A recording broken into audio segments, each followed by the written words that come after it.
methods for a little synthetic killing. It's all harmless fun.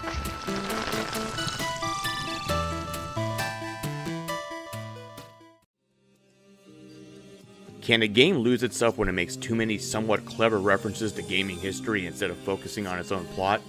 Does it tend to become somewhat bipolar in figuring out what it wants to be? Perhaps. What's going on, everybody? I'm Brian with the Nerd Theory channel, here to review a new game for the Xbox One and the PC called Rise and Shine. Rise and Shine is a third-person platform shooter made by super awesome hyperdimensional mega team and is published by Adult Swim Games, who have had a decent track record so far with games like Headlander and Small Radio's Big Televisions. You play as a young man named Rise who is given a talking, snarking, passive-aggressive gun named Shine, hence the title. The goal is to get Shine back to the castle to the king. From the get-go, someone who is well-versed in gaming culture will recognize the not-so-subtle nods to popular characters and some of the gaming tropes that the script seems to parody. This is not just an event or two, as the game consistently gives us many nudge and wink moments throughout the game.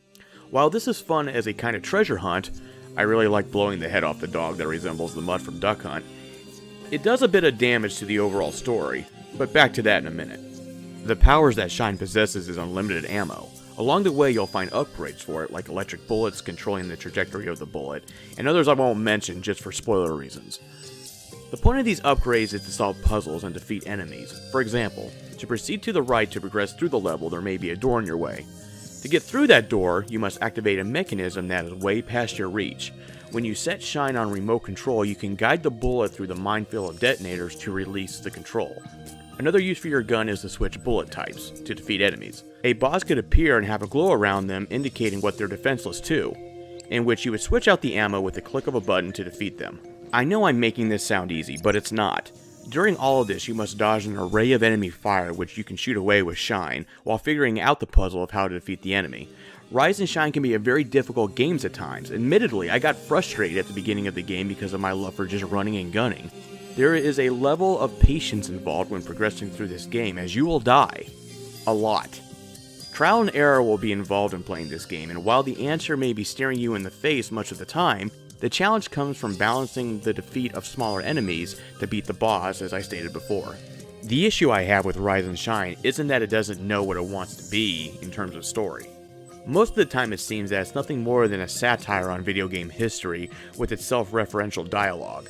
A small percentage of the game has some original moments even if they are not fleshed out well.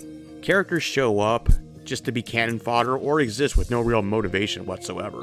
For a game that is only a couple of hours long, there is only so much one can do with cramming in the content, I suppose, but I just wish that it took itself a little bit more seriously than it did.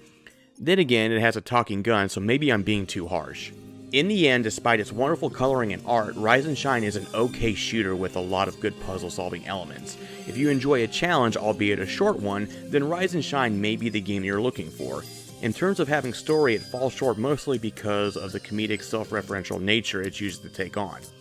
While it's fun to pick out the references from Mario, Half-Life, and Gears of War, I just wanted something more in the story that is telling. Rise and Shine can be fun at times, but it loses its luster, as it can get frustrating at times as well. I give Rise and Shine a 3 out of 5. Thanks everybody for listening to this review, or watching this review rather. Please subscribe to the Nerd Theory channel with the icon in the upper left hand corner coming up here. For more Let's Plays and reviews, stay tuned to Nerd Theory.